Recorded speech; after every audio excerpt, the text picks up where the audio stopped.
In February 2025, the world was shocked once again, just like every day when there's a new surprise about Elon Musk. This time, he was the one who got roasted. Sam Altman, the CEO of OpenAI, the company behind ChatGPT, said that Musk is insecure and indecisive to the point that he's not focused on his product, and his insecurities are controlling his entire life. And that's not all. He added at the end, "I feel sorry for him."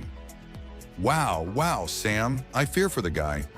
This comment came after Musk decided to make an offer to buy OpenAI for about $97 billion. Sam Altman, in response, basically told him, "Focus on your own companies, Musk. Be cautious with your technology and make sure competition improves it."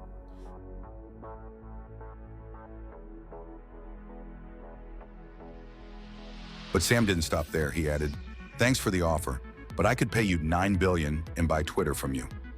Sam, my friend, doesn't realize who Musk is really connected to. Musk is best friends with President Trump. By the way, Sam, when we talk about Trump, Musk supported Trump's campaign with a hefty $250 million, which gave Musk some real influence in the new US administration. But then, in a 25-minute phone call, Altman managed to convince Trump to turn into an ally. He convinced him that Musk holds the key to artificial general intelligence, AGI, that could help the US match human-level intelligence and beat China.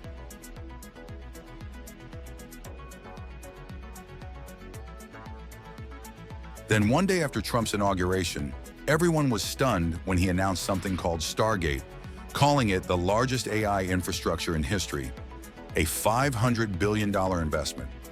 Musk would later heavily criticize this deal, with Trump mocking Musk, claiming he was attacking the deal just because he disliked Sam Altman. According to a New York Times article, Altman, who was originally a Democrat and often criticized Trump, managed to win over the president and secure OpenAI's position with the new administration. This made it easier for him to reject Musk's offer and call him insecure. I guess Altman might be the only person who can actually make Musk feel insecure. Now let me share with you the story of Sam Altman and his company, OpenAI.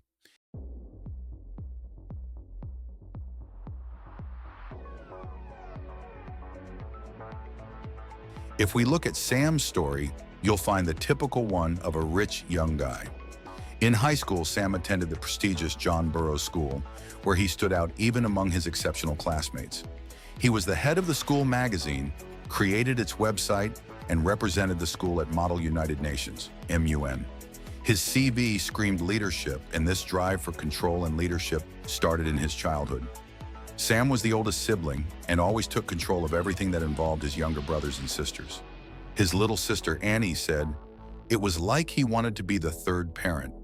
In fact, when their father passed away in 2018, Sam even decided exactly how many minutes each sibling should speak at the funeral.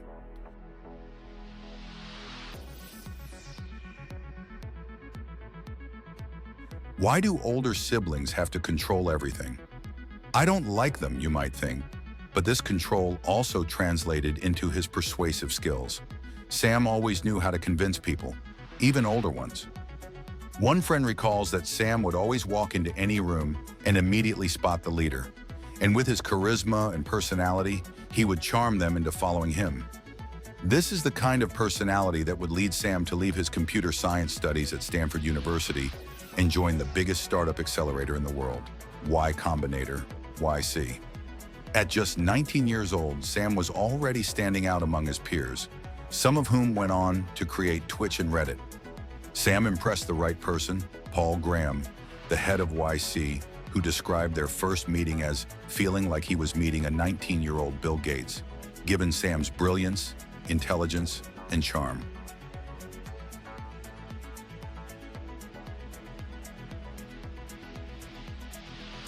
Paul even said that if you dropped Sam on a cannibal island, after 5 years, he would end up being the king of the island. And if he wanted, he could even turn the island into vegetarians. At that time, Sam founded Looped, a GPS-based app that showed you nearby locations and friends. This feature is similar to what Snapchat offers today, but back in the early 2000s, it was groundbreaking. To make it a success, Sam needed a partnership with a telecommunications company to distribute the app, or else he would go bankrupt. At a time when a company called Boost Mobile was about to sign with a competitor, Sam flew to California, met with them, and in just 10 minutes convinced them to sign a deal, saving Loop from failure. Ultimately, Loop was sold for $5 million. Wow, Sam, what an inspiring success story, you might think. Sadly, in Silicon Valley, that's a failure. $5 million is nothing. However, this venture gave him connections and influence, the most important being Peter Thiel, a PayPal co-founder who invested in him, and of course, Paul Graham, who believed in his character.